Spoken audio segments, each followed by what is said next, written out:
अध्यात्म विश्व विज्ञान यूट्यूब चैनल के सभी प्रेमी पाठकों का हार्दिक स्वागत समादर करते हैं। मित्रों, सिद्धाचार्य डॉक्टर शंकर भागवत चांदेकर पुणे यह उच्च विद्या विभूषित अध्यात्म विज्ञान के प्रचारक और जिन्होंने बुद्धिजीवी वर्ग में इस अध्यात्म विज्ञान का हेतु पुरस्सर और अत्यंत यानी प्रगल्भ रीति से प्रचार किया, ऐसे एक उत्तुंग विभूति हैं और इनका एक लेख इस अंक में हम प्रस्तुत कर रहे हैं।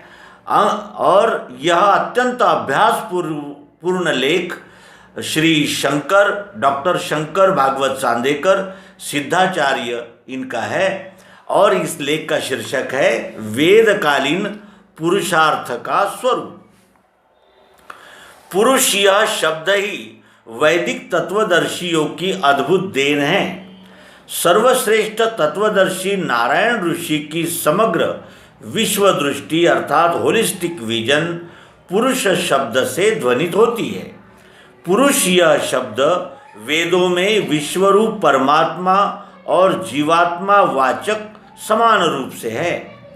मानव और विश्व की एकात्मता का विज्ञान इस शब्द में निहित है। पुरुष शब्द की उत्पत्ति इस प्रकार है, पुरुषेते पुरी वसति, अर्थात जो विराट विश्वरूप क्षेत्र में रहता है। पुरुष अर्थात परमात्मा का नगर यानी पुरी है संपूर्ण विश्व। उसी तरह जीवात्मा अर्थात पुरुष देही का नगर है उसका संपूर्ण शरीर। इस पुरुष का स्वरूप एवं व्याप्ति के संबंध में नारायण ऋषि अपना अनुभव बतलाते हैं कि सहस्र शीर्षा पुरुषः सहस्राक्ष सहस्रपाद स भूमिं विश्वतो वृत्वात्यतिष्ठत् दशांगुलम उतामृतत्व शेष्यानो यदन्येनातिरोहति। यह रुक संहिता का एक श्लोक है और इसका भावार्थ है कि इस पुरुष अर्थात विश्वरूप परमात्मा के अनंत शीर्ष, अनंत नेत्र, अनंत पांव है। वह इस पृथ्वी से लेकर जल, अग्नि, वायु, आकाश, सत्व, रज, तम इन आठों का लय स्थान साम्यावस्था अर्थात क्षर विराट और अक्षर इन 10 अंगों से सर्वत्र प्रत्यक्ष स्थित अर्थात विराजमान है। भूतकाल में जो हो चुका, वर्तमान में जो हो रहा है और भविष्य में जो कुछ होगा वह सर्व यह पुरुष ही है।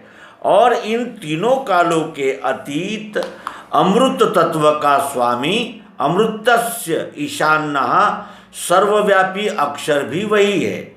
जीवात्मा अर्थात पुरुष अन्न से जीवन धारण करते हुए तत्वदर्शी सद्गुरु के सत्संग में अपने लक्ष्य निज मूल स्वरूप अर्थात पुरुषोत्तम परमात्मा की ओर बढ़ता है। क्षर विराट का प्रकाशक अर्थात साक्षी रहने वाले इस अक्षर पुरुष की महिमा श्रेष्ठ है। लेकिन क्षर अक्षर को धारण करने वाला विश्वरूप विष्णु अर्थात पुरुषोत्तम इस अक्षर ब्रह्म से भी ज्येष्ठ और श्रेष्ठ है। यह संपूर्ण दृश्य विश्व उसका एक पाद यानी पांव है। इसके 3 पाद क्षर पुरुष यानी अक्षर, पुरुषोत्तम और पराशक्ति द्युलोक में अमृत रूप से विद्यमान है जो तत्वदर्शी सद्गुरु ही जानते हैं। वे इस परब्रह्म परमात्मा अर्थात विष्णु का विलास क्षर अक्षर पुरुषोत्तम इस त्रिपुटी भाव में देखा करते हैं। कुटस्थ अक्षर भाव इस विश्व पुरुष का ज्ञान भाव है तो दृश्य क्षर विराट उसका कर्म क्षेत्र है। पुरुष में ज्ञान और कर्म का योग है।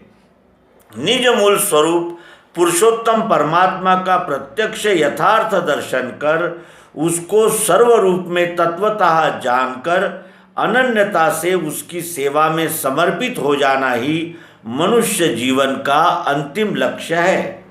यही वैदिक यज्ञ और पुरुषार्थ का यथार्थ स्वरूप है। संपूर्ण विश्व उसकी व्याप्ति है। इस तरह वैदिक पुरुषार्थ की अवधारणा पुरुष की समग्र दृष्टि तथा तदनुसार स्वकर्माचरण को एक निश्चित दिशा देती है, जहाँ ज्ञान, कर्म और भक्ति की एक रूपता है। धर्म, अर्थ, काम और मोक्ष का समन्वय है। मानव जीवन की कृतार्थता है। मनुष्य विश्व की सर्वश्रेष्ठ एवं सुंदरतम रचना है। जानना अर्थात ज्ञान ही मनुष्य की विशेषता है। मनुष्य की पंच ज्ञानेंद्रियां, मन, बुद्धि और अहंकार, ये 8 साधन विश्व का स्वरूप जानने में महत्वपूर्ण भूमिका निभाते हैं। इन साधनों द्वारा मनुष्य दृश्यमान विश्व का ज्ञान संपादन करता है। इस ज्ञानार्जन प्रक्रिया में जहाँ मनुष्य की इंद्रियां, मन, बुद्धि एवं अहम भाव अपना निज मूल स्वरूप अर्थात विश्वरूप जानकर विश्वाकार हो जाते हैं, वहीं ज्ञान की पूर्णता हो जाती है। ज्ञानार्जन प्रक्रिया का यह सर्वोच्च बिंदु है। यही सर्वश्रेष्ठ पुरुषार्थ है। इस सर्वोच्च भूमिका पर पहुँचे हुए तत्वदर्शी नारायण ऋषि दृढ़ निश्चय पूर्वक कहते हैं, वेदाहमेतं पुरुषं महांतम आदित्य वर्णम तमसः परस्तात् तमेव विदित्वाति मृत्युमेति नान्यः पंथा विद्यते यनाय। यजुर्वेद के वाजसनेय संहिता का ये 31वें सर्ग का 18वां श्लोक है। भावार्थ है इसका कि मैं इस महानतम विश्व पुरुष को प्रत्यक्ष जानता हूँ, जो अविद्या अहंकार से परे ज्ञान विज्ञान अर्थात दिव्य दृष्टि से प्रकाशमान है। उस पुरुष विश्वरूप परमात्मा का प्रत्यक्ष यथार्थ दर्शन होने से ही मनुष्य मृत्यु को लांघकर अमरत्व प्राप्त करता है। इस पुरुषार्थ के लिए अन्य कोई मार्ग नहीं है। इस मंत्र में वेदाहमेतम अर्थात मैंने प्रत्यक्ष अनुभव किया है बहुत ही महत्वपूर्ण है, जो केवल मत यानी ओपिनियन नहीं है, बल्कि नारायण ऋषि का प्रत्यक्ष अनुभव है, जिसका आदान प्रदान किया जा सकता है। वेदकालीन विदुषी साक्षात्कारी नारियों का प्रतिनिधित्व करने वाली तत्वदर्शी वागंभृणी स्वयं के ज्ञान विज्ञान का पुरुषार्थ आत्मनिश्चय पूर्वक व्यक्त करती है। इस सुक्त में परब्रह्म की पराशक्ति ही मूर्त होकर पुरुषोत्तम भाव में स्थित स्वयं का आत्मनिर्वहन कर रही है, जिसमें परम पुरुषार्थ की अभिव्यक्ति है। अहम रुद्रेभिः वसुभिः चरामि अहम आदित्यः उत विश्वदेवः अहम मित्रा वरुणो उभा विभर्मि अहम इंद्र अग्नि उभा अश्विना अहम राष्ट्री संगमनी वसुनाम चिकितुषी प्रथमा यज्ञयानां ताम मा देवा विदवधुः पुरुत्रा भूरिस्थात्रां भुवि वेशयन्त्यम् अहमेव स्वयमिदं वदामि जुष्टं देवेभिरुत मानुषेभिः यं कामये तन्तमुग्रं कृणोमि तं ब्रह्माणं त्रम ऋषिं तय सुमेधाम् अहम रुद्राय धनुरा तनोमि ब्रह्मद्विषे शखे हन्तव्वाउ अहम जनाय समदं कृणोम्यहं ध्यात्वा पृथ्वी वा विवेश। ऋग्वेद संहिता के 10वें मंडल के ये 125 से लेकर 100 यानी 1, 2, 5 और 6 नाम के ये ऋचाएँ हैं। इसका भावार्थ है, मैं रुद्रो अर्थात कल्याण और वसुओं अर्थात समृद्धि के साथ विचरण करती हूँ। मैं आदित्य अर्थात तत्वदर्शी और विश्व पुरुष के साथ रहती हूँ। मैं मित्र और वरुण को धारण करती हूँ। इंद्र, अग्नि और दोनों अश्विनों को मैं ही धारण करती हूँ। मैं सर्व जगत की स्वामिनी हूँ। ज्ञान, विज्ञान, ऐश्वर्य प्रदान करने वाली हूँ। ज्ञान यज्ञ करने वाले तत्वदर्शियों में मुख्य और आस्तिक्यवान हूँ। मैं ही सर्व रूपों में विद्यमान हूँ, सबकी प्रकाशक हूँ। विज्ञानी जन अनेक प्रकार से मेरा ही प्रतिपादन अर्थात वर्णन करते हैं। मैं हूँ राष्ट्र देवता, सब राष्ट्रों की वाणी, संपूर्ण विश्व की वाणी। मैं स्वयं ही नारायणी रूप से दिव्य ज्ञान अर्थात दिव्य दृष्टि का उपदेश करती हूँ, जिसका नर और मनुष्य श्रद्धापूर्वक मनन करते हैं, अनुभव करते हैं। मैं जिसको चाहती हूँ उसको श्रेष्ठ तेजवान करती हूँ, उसको ही सर्वश्रेष्ठ उपदेशक, ब्रह्मर्षि और ज्ञान विज्ञान आस्तिक्य से संपन्न करती हूँ। ब्रह्मद्वेष्टा हिंसक शत्रु का वध करने के लिए दुष्टों को रुलाने वाले रुद्र के धनुष्य को मैं ही सज्ज करती हूँ, सर्वत्र तानती हूँ।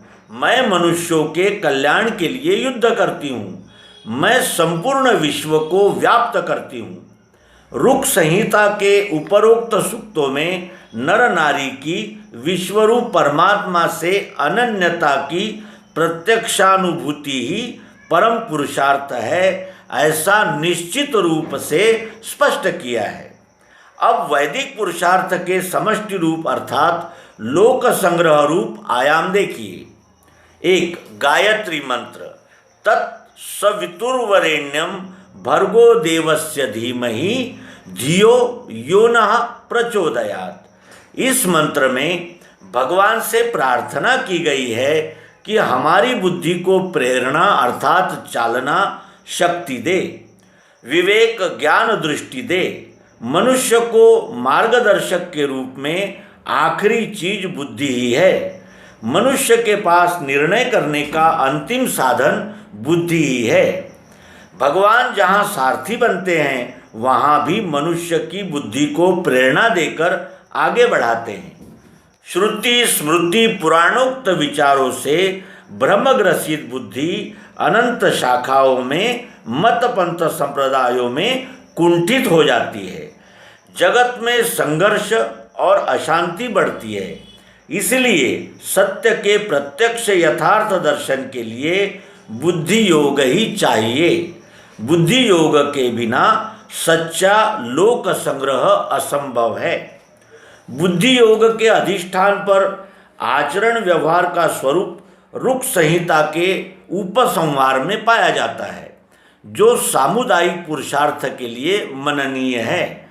सं गच्छध्वं सं वदध्वं सं वो मनासी जानताम देवा भागम यथा पूर्वे संजानाना उपासते समानो मंत्रः समिति समानी समानं मनः स चित्तमेषां समानं मंत्रमभि मंत्रये वह समानेन वो हविषा जुहोमि समानी व आकृति समाना हृदयानि वह समानमस्तु वो मनो यथा वह सुसहासति। ऋग्वेद संहिता का ये 10वें मंडल का 191वां, 192वां, 193वां और 194वां श्लोक है। इसका भावार्थ है, हे मनुष्यों, तुम परस्पर सद्विचार सत्पुरुषार्थ से मिलकर रहो, सत के अधिष्ठान से ही संवाद करो, परस्पर मिलकर प्रेम से वार्तालाप करो। तुम सब निर्मल मन से निश्चित ज्ञान विज्ञान अर्थात अनुभव प्राप्त करो। जिस प्रकार पूर्व के लोग स्वकर्म द्वारा विश्वरूप परमात्मा की सेवा अर्थात उपासना करते थे, उसी प्रकार तुम भी विश्व सेवा का कार्य संगठित होकर करो। तुम सबकी प्रार्थना एक होनी चाहिए। अपने सत्संग का अधिष्ठान भी एक ही हो अर्थात विश्वरूप परमात्मा। हम सबका मन विश्व सेवा में सदैव तत्पर एवं प्रसन्न रहे। आत्मानुभूति के मनन निधि ध्यास में तुम सब सहचित्त हो। मैं तुम्हें एक ही उत्तम रहस्य कहता हूँ कि सब मिलकर एक ही साहित्य अर्थात तन मन धन और वाणी से विश्वरूप परमात्मा का पूजन अर्थात सेवा करो। तुम्हारा सत्संकल्प विश्व प्रेम विश्व सेवा का हो। तुम्हारा हृदय अंतःकरण पराभक्ति के आनंद मोद प्रमोद से प्रफुल्लित हो। मन में स्थायी समाधान हो, जिससे तुम्हारा व्यष्टि समष्टि पारमेष्टि स्तरों का पुरुषार्थ संगठित हो। इस वैदिक प्रार्थना में सहचित्त में शाम एक विशेष शब्द है। यहाँ एक चित्त बनो ऐसा नहीं कहा है। एक चित्त बनने से सांप्रदायिक एकतांता आएगी। वहाँ विचार में वृद्धि नहीं होगी, विचार का संशोधन नहीं होगा। यहाँ समान चित्त की बात भी नहीं है। किसी एक प्रसंग में सब एक हो गए, एक सर्वसामान्य कार्यक्रम किया, सो समान चित्त हो गया, लेकिन वह उपलब्धि सहचित्त से बहुत छोटी है। सहचित्त शब्द बहुत अर्थपूर्ण है। उसमें समान चित्त का विरोध नहीं, लेकिन रुजुत्व है, सरलता है, जो सहचिंतन की प्रक्रिया में आवश्यक है। एक दूसरे के साथ संवाद सलाह मशविरा करना चाहिए, वह अनन्य भक्ति का लक्षण है। गीता में इसे बोधयन्तः परस्परम कहा है। सब मिल विश्व रूप गही रहिए का भाव सहचित्त में है। वासना मूलक सूक्ष्म अहंकार अर्थात द्वैत भाव काम का लय सहचित्त में है।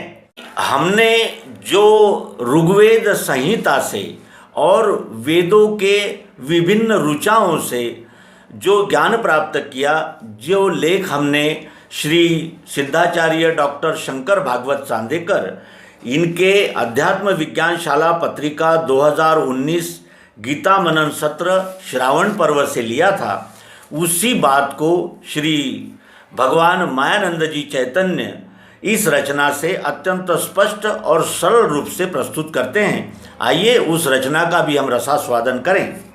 श्रुतियों का वैदिक संदेश।